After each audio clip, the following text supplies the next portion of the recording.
Vous êtes toujours à M105 à la radio de la Haute-Yamaska et de Brome-Missisquoi. On commence la journée avec Louban et Let It Go. Et on a en studio un vétéran, un des membres fondateurs de la radio que vous écoutez, qui a 20 ans aujourd'hui. C'est Gilles Dion qui est en visite. Gilles, tu as passé plusieurs années ici à la station, des tout débuts jusqu'en 2010, tu nous disais tout à l'heure. 13 ans, finalement. 13 ans. Les souvenirs les plus profondément gravés dans ta mémoire. Bon, parmi les souvenirs, il y a certains que c'est l'ouverture de la station, la première journée.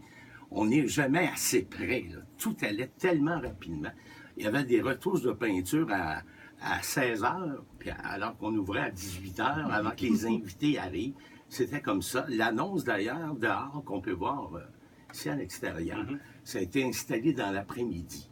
Alors, tout était, mais finalement, à 18 heures, c'était prêt. On était là. Il manquait mes rideaux, par exemple, ici. Là. Je suis fatigué avec ça.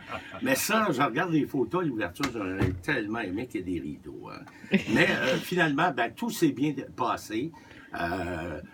Des gens qui nous ont appuyés, qui étaient présents, Bernard Bader, Michel Duchesneau, parce que c'était...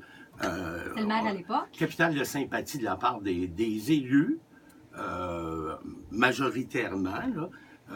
Et puis, les souvenirs des gens qui étaient présents, la façon dont on a commencé, ça allait vite. Ça faisait quand même 19 mois, je n'avais pas fait de radio, puis les autres. Toi, ça se perd jamais. Ça se perd jamais, mais cette soirée-là, c'était très émotif. Je sais que parmi vos souvenirs, je dis vos, parce que quand les anciens reviennent, on nous parle souvent de « Ah, on a dormi en studio pendant la crise du verglas ». Ah ça, la crise du verglas... je pense que d'avoir connu ça, en plus de travailler dans un métier qu'on aime, la crise du verglas, c'était à cerise sur le Sunday. Même si on s'est brûlé. Moi, je considère que je me suis brûlé, manque de sommeil total. C'était de la radio en temps de guerre, pratiquement. En temps de guerre. Les entrevues, il y en a eu parce que les gens se présentaient ici. Pour faire passer leur message. Là. Faire passer leur message. Et ce qui était intéressant, ce que M105 a fait, était devenu le leader de l'information dans la région, là. On n'a pas peur de le dire, là. C'est que il y avait le maire qui venait 3 fois par jour, ici. Il y avait la police qui était ici, qui parlait continuellement.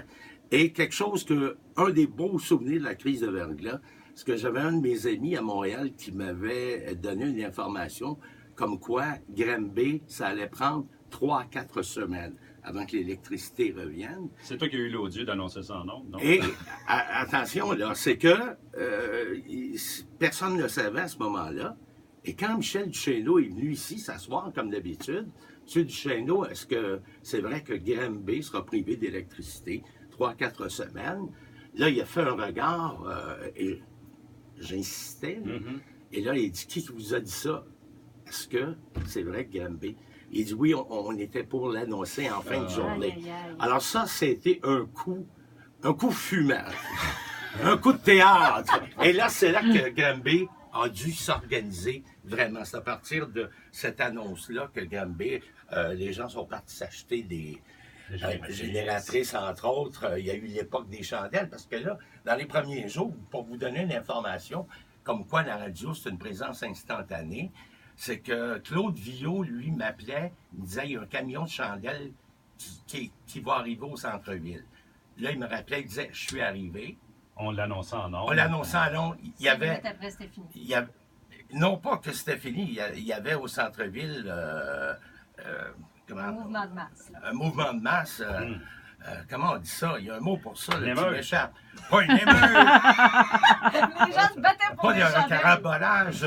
Enfin, les Un gens... bouchon de circulation. Bouchon de circulation. Va le trouver, puis me revenir avec ça.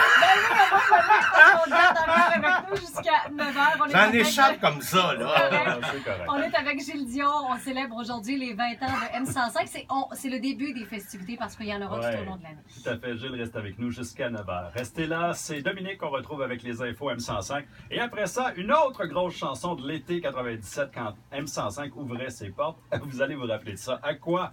Avec Barbie Girl.